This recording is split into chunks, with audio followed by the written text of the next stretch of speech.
Здравствуйте, дорогие друзья! Сегодня я для вас прочитаю сказку Сергея Козлова «Как поймать облако». Надя, а помнишь, ты мне обещала, что я тоже смогу прочитать сказку для наших ребят? Так может быть, это время уже наступило, и я сегодня прочитаю сказку на ночь. Хорошо, тогда мы тебя будем внимательно слушать. А вы, ребятки, усаживайтесь поудобней. Мы начинаем. Когда пришла пора птицам улетать на юг, и уже давно увяла трава и облетели деревья, ежик сказал медвежонку: «Скоро зима, пойдем поудим напоследок для тебя рыбки. Ты ведь любишь рыбку». И они взяли удочки и пошли к реке. На реке было так тихо, так спокойно, что все деревья склонились к ней печальными головами, а посередине медленно плыли облака. Облака были серые, лохматые, медвежонку стало страшно. «А что, если мы поймаем облако?» – подумал он. «Что мы тогда с ним будем делать?» «Ежик», – сказал медвежонок, – «что мы будем делать, если поймаем облако?» «Не поймаем», – сказал ежик. «Облака на сухой горох не ловятся. Вот если бы ловили на одуванчик...» «На одуванчик можно поймать облако». «Конечно», — сказал ежик, — «на одуванчик облака только и ловятся». Стало смеркаться. Они сидели на узеньком бирюзовом мостке и смотрели в воду. Медвежонок смотрел на поплавок ежика, а ежик на поплавок медвежонка. Было тихо-тихо, и поплавки неподвижно отражались в воде. «Почему она не клюет?» – спросил медвежонок. «Она слушает наши разговоры», – сказал ежик. «Рыбы к осени очень любопытны.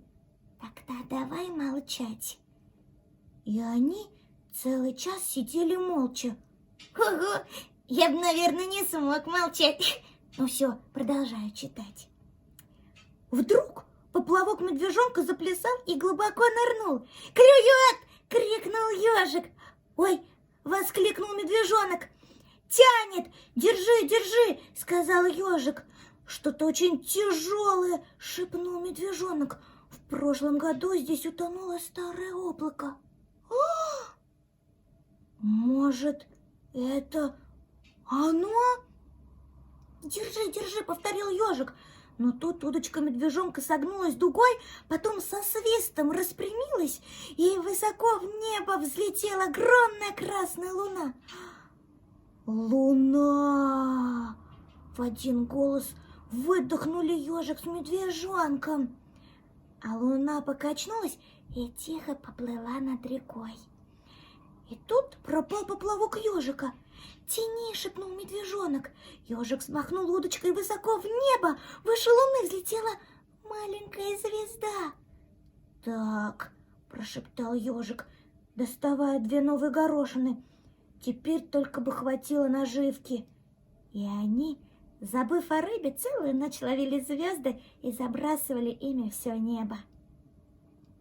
А перед рассветом, когда горох кончился, медвежонок свесился с мостка и вытащил из воды 2 оранжевых кленовых листа. «Лучше нет, чем ловить на кленовый листик», — сказал он. И стало было уже задремать, как вдруг кто-то крепко схватился за крючок. «Помоги, помоги, помоги!» — шепнул ежику медвежонок.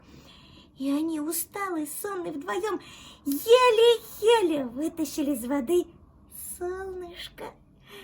Оно отряхнулось, прошлось по узенькому мостку и покатилось в поле. Кругом было тихо-тихо, хорошо, и последние листья, как маленькие кораблики, медленно плыли по реке. Вот и сказки конец, а кто слушал, молодец. Молодец, зайчик, у тебя очень хорошо получилось. Надеюсь, вам, ребята, тоже понравилась сказка.